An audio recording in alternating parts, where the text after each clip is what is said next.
Huyu kwa mimi naweza nikasema nilifurahi sana, ila tuliambiwa ni wa muda. Sawa, wewe nilifurahi sana kwa sababu niliambiwa wa muda.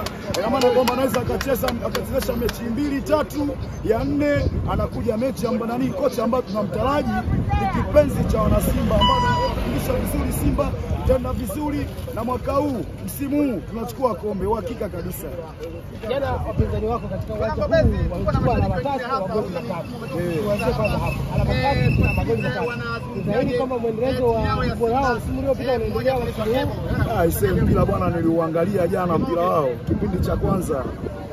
Yaani nimeona bora nikalale kwa sababu umecheza mpira mbovu kabisa. Hata wanga wenyewe ambao tunaangalia nao wakasema bwana, si tuko chini ya kiwango kabisa. Kwa hiyo mimi naweza nikasema Yanga hii ambao umecheza mpira jana, ise yaani kama tumebadilishana vile, ipo chini sana.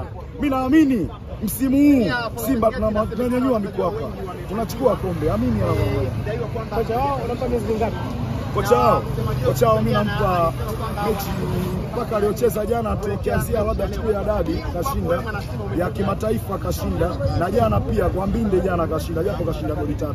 Sababu zile goli alizoshinda jana ni za Tigo Pesa, zile sio wenyewe tunajua kubwa. Kwa hiyo bwana, baada ya hizi 3 alizocheza nampa mechi 3 zinazokuja anaondoka. Kwamba yaani umesikia huyu kocha mbinu zake na yule ambao tulikopo tunamjua kidogo akilisi, lakini huyu wa jana aisa yupo chini kabisa, ana vibe lolote, na maana kwamba sikombe 3 hizi tu anaachia ngazi, sio Simba. Ni sehemu gani hasa unaona kocha wa mtindo wako anafeli? Kocha ipi? Kocha wa Yanga. Mimi wa kocha wa Yanga sasa tunamzungumzia sana kwa sababu sio timu yangu. Hata wanaoniangalia, wanaonisikiliza wataona kama ni msaliti kwa sababu mimi sio kocha wangu, lakini ninaona kwa jana mechi tafu waliocheza na wale watoto aisee wamemtoa jasho sana wale watoto.